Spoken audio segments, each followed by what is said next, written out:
ce soir, c'est le chemin de la destinée prophétique. Le chemin qui conduit au repositionnement prophétique. Pour qu'il y ait repositionnement, tu dois rencontrer quelqu'un. Comme je t'ai rencontré, tu dois te repositionner. Amen. Pour que David quitte derrière les moutons, pour être repositionné roi, il a fallu que David rencontre quelqu'un qu'on appelle Samuel. Et c'est quand il a rencontré Samuel qu'alors Samuel a annoncé à David quelle était la prophétie, où était sa place. Tu dois rencontrer quelqu'un. Il rencontre un prophète. En son temps, c'était un homme de Dieu. Mais depuis l'avènement de Jésus, tu dois rencontrer un fils de Dieu. Parce que les prophètes, c'est parmi les fils de Dieu.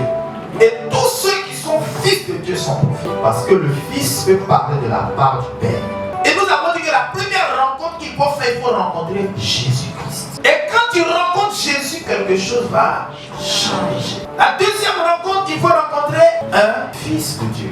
Quand tu rencontres un fils de Dieu et que tu es fidèle à ses enseignements, à ce qu'il te donne comme parole venant de Dieu, il n'y a pas de raison que tu ne sois pas repositionné. C'est le prophète qui révèle la destinée prophétique et qui conduit à la destinée prophétique. Il y a des gens qui veulent atteindre la destinée prophétique sans le prophète. Ça correspond en tout en rond. Quel est le prophète qui parle sur ta vie? Qui est ton père? David avait pour père spirituel Samuel.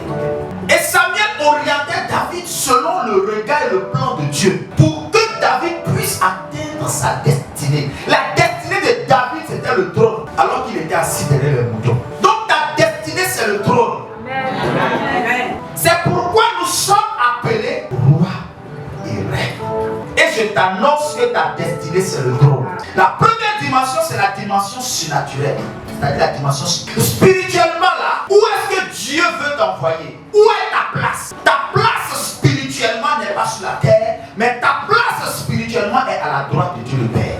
Ce qui veut dire que sur la terre, tout ce que tu dois chercher spirituellement, c'est d'être à la droite de Dieu le Père. Et Jésus dit, pour être à la droite de Dieu le Père, vous connaissez le chemin. Je suis le chemin, la vérité et la vie. Donc, celui qui marche selon Jésus lui-même, selon les enseignements de Jésus, celui-là va à la droite de Dieu le Père. Jésus a montré le chemin de l'amour. Le chemin qui nous permet de nous asseoir à la droite de Dieu le Père, c'est le chemin de l'amour. Aimez-vous les uns les autres comme je vous ai aimé. Et Saint Jean nous dit que Dieu est amour. Donc